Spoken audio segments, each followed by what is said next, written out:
Karena diakui oleh tokoh Syiah ya, ada seorang perawi bertanya kepada gurunya.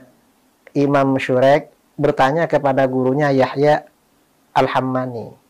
Ditanya, mengapa para perawi jarang meriwayatkan dari Imam Ja'far Shadiq?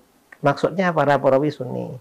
Lalu kata gurunya, ini di kitab Syiah ya, di Rijal Al-Kashi atau Rijal Kishi atau apalah. Kita bukan orang Syiah jadi gak bacanya mungkin salah atau bagaimana.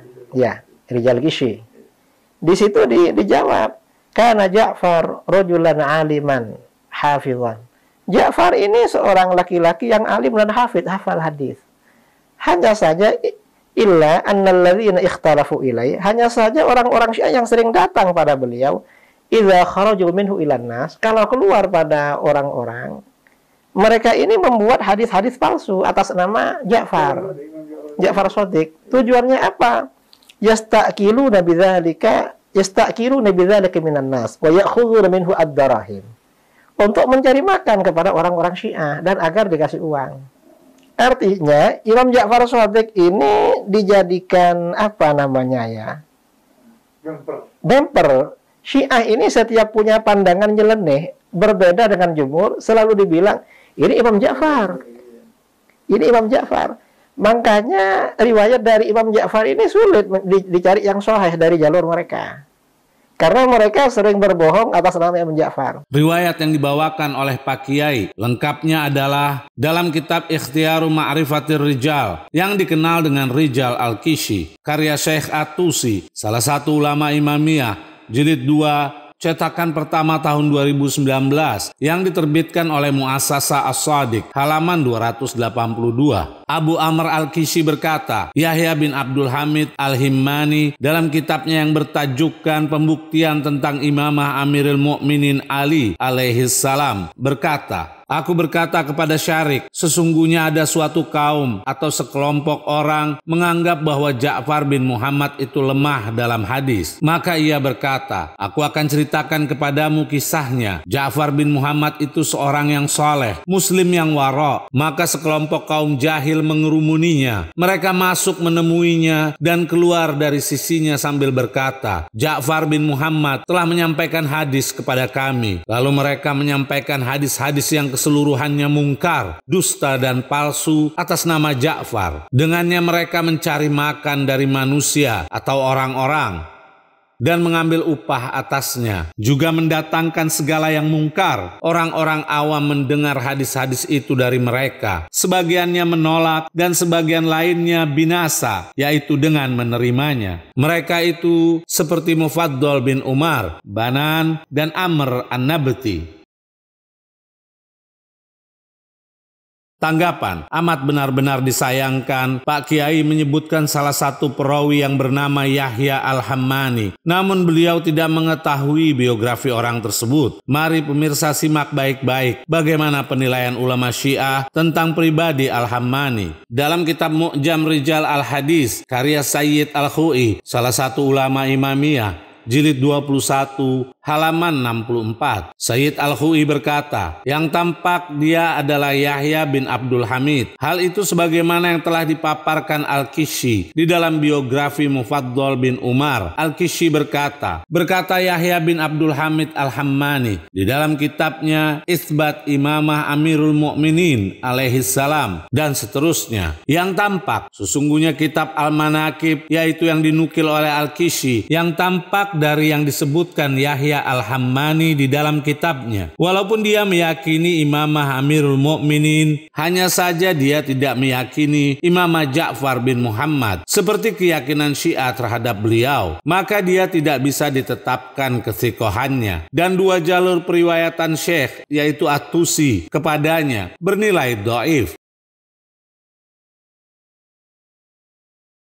Di sini sangat jelas bahwa Al-Hammani tidak meyakini akan keimamahan Imam Ja'far As-Shadiq. Jadi bagaimana mungkin orang semacam dia dapat diterima riwayatnya? Dalam kitab Al-Mufid min Mu'jam Rijal Al-Hadis karya Muhammad Al-Jawahiri, salah satu ulama Imamiyah yang diterbitkan oleh Muassasah At-Tarikh Al-Arabi, cetakan pertama tahun 2009, halaman 664. Al-Jawahiri berkata, Yahya bin Abdul Hamid adalah majhul. Kami tegaskan, majhul. Dia memiliki kitab yang berjudul Al-Manaqib fi Imamah Amirul Mukminin.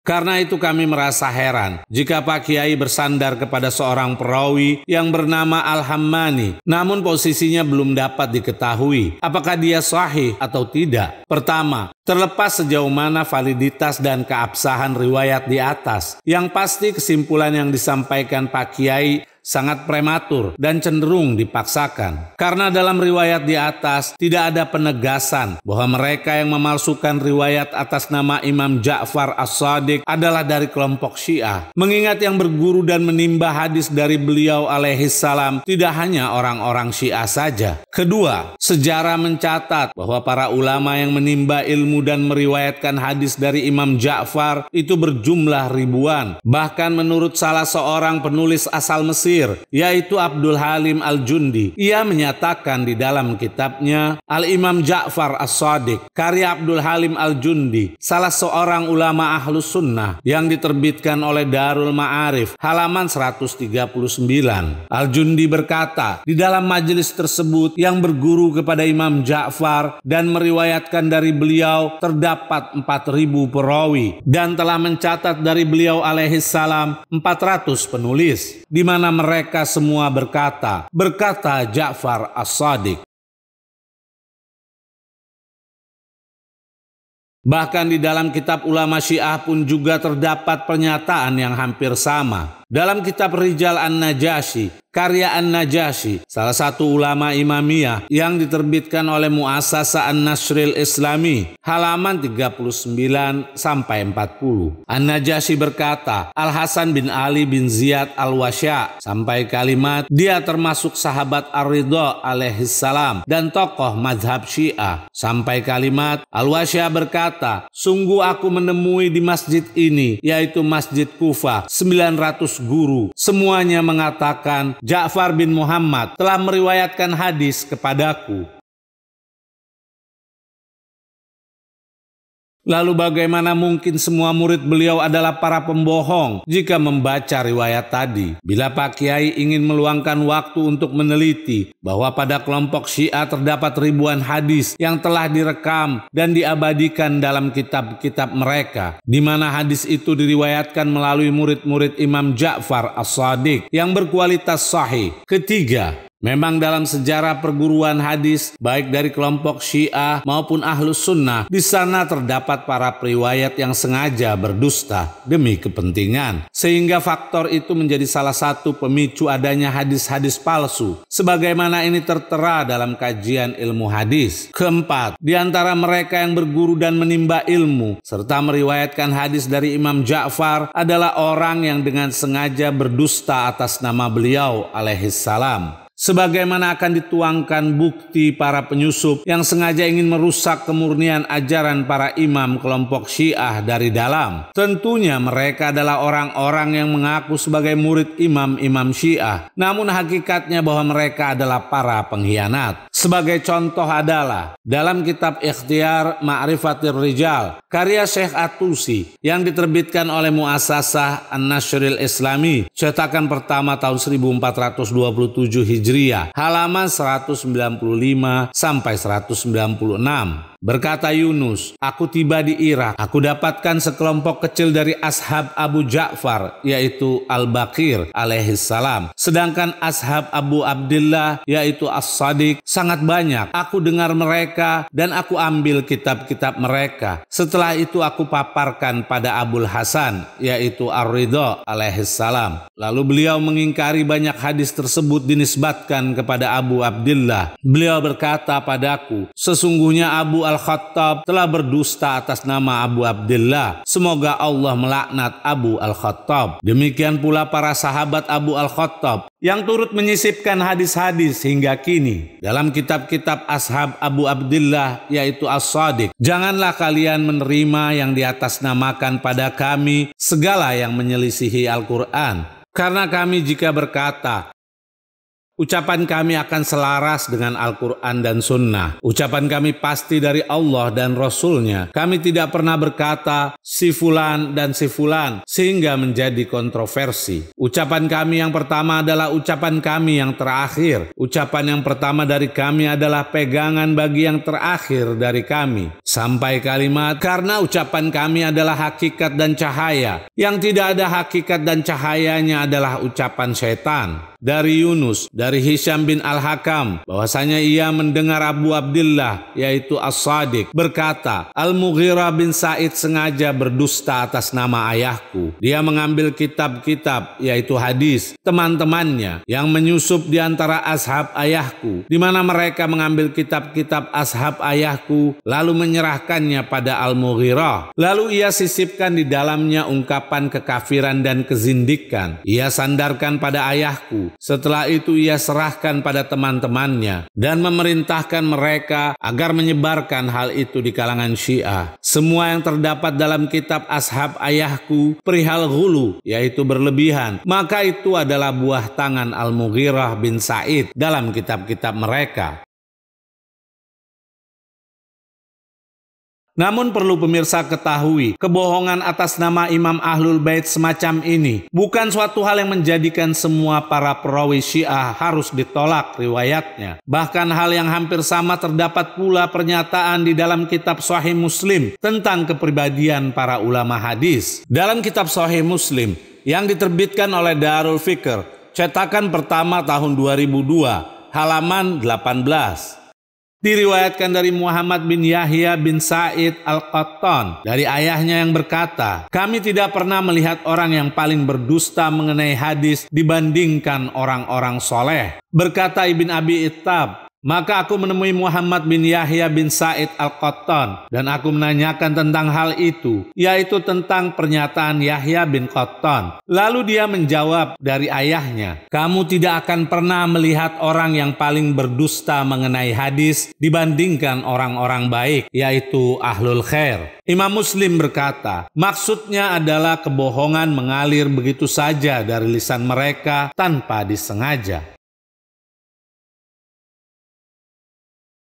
Di sini Yahya bin Qattan, salah satu ulama besar hadis Ahlus Sunnah, menyatakan bahwa orang soleh dan orang baik adalah para pembohong besar di dalam meriwayatkan hadis. Namun Imam Muslim memberikan keterangan bahwa kebohongan ini tidaklah disengaja. Terlepas dari ketidaksengajaan para ulama hadis tersebut, namun yang jadi pertanyaan, bagaimana nilai hadis itu? Contoh kebohongan lain di dalam periwayatan. Dalam kitab Hadiyus Sari, karya Ibn Hajar Al-Asqalani, salah satu ulama Ahlus Sunnah, jilid 2, yang diterbitkan oleh Dar Ar-Risalah Al-Alamiyah, cetakan pertama tahun 2013, halaman 423. Ibn Hajar Al-Asqalani berkata, Ikrimah Abu Abdillah adalah budak Ibn Abbas. Al-Bukhari dan para penulis sunan menjadikannya hujjah, sementara Muslim mengabaikannya dan tidak mengeluarkan hadis darinya kecuali satu hadis saja, yaitu tentang haji yang sanadnya bersambung kepada Sa'ad bin Jubair. Adapun sebab mengapa Muslim mengabaikan riwayat dari Ikrimah, karena pernyataan Imam Malik tentang kepribadiannya. Banyak para ulama yang menghukumi atas kesalahannya dan mereka menulis pembelaan kepada Ikrimah. Di antara mereka adalah Abu Ja'far bin Jarir At-Tabari dan seterusnya.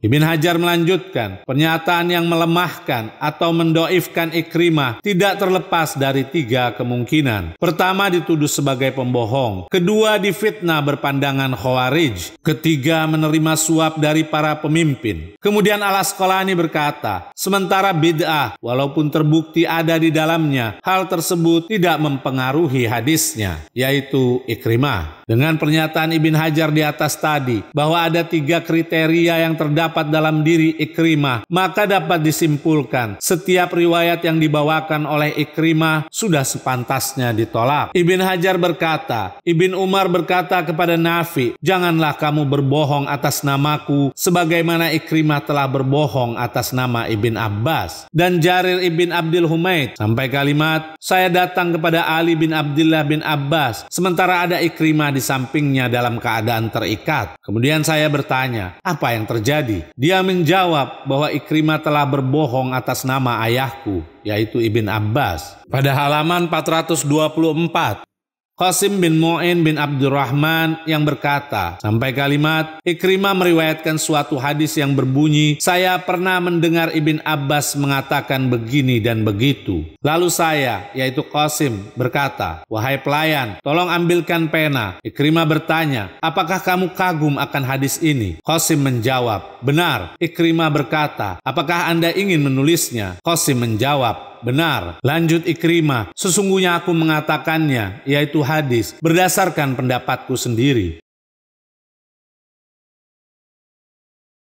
Seperti inilah kepribadian Ikrimah yang tetap masih dijadikan sandaran dan pegangan. Contoh lain perawi hadis yang berdusta. Dalam kitab Mizanul I'tidal, karya Az-Zahabi, salah satu ulama Ahlus Sunnah, jilid 1, yang diterbitkan oleh Darul Kutub Al-Ilmiyah, cetakan pertama tahun 1995, halaman 379. Az-Zahabi berkata, Ismail bin Abi Uwais, Abdullah bin Abi Uwais, sampai kalimat, An-Nasai berkata, dhaif. Dan Ibn Adi telah berkata, bahwa Ahmad bin Abi Yahya berkata, aku pernah mendengar Ibn Mu'in berkata, dia, yaitu Ismail bin Abi Uwais, dan ayahnya adalah pencuri hadis. Dan telah berkata Ad-Daulabi dalam Du'afa, aku pernah mendengar An-Nadra bin Salamah Al-Mirwizi berkata, Ismail bin Abi Uwais pembohong.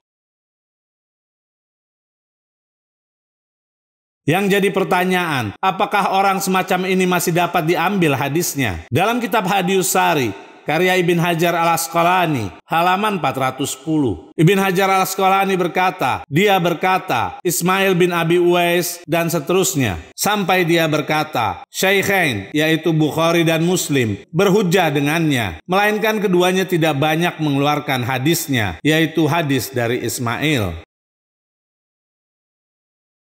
Karena itu, bukan berarti semua hadis yang ada di dalam kitab Syiah merupakan kepalsuan dengan mengatasnamakan para imam Ahlul Bait sebagaimana yang disimpulkan oleh Pak Kiai. Sebab para imam Ahlul Bait telah memperingatkan para pengikut setianya tentang oknum-oknum yang mengatasnamakan mereka sehingga para murid setianya bisa mengantisipasinya. Kelima, kalau Pak Kiai mau membaca sejarah pemalsuan hadis, di sana terdapat pula kebohongan yang mengatasnamakan Nabi Shallallahu Alaihi Wasallam. Karena itu Rasulullah pernah bersabda sebagai berikut dalam kitab Sahih Al-Bukhari yang diterbitkan oleh Dar Ibn Katsir, cetakan pertama tahun 2002, halaman 312.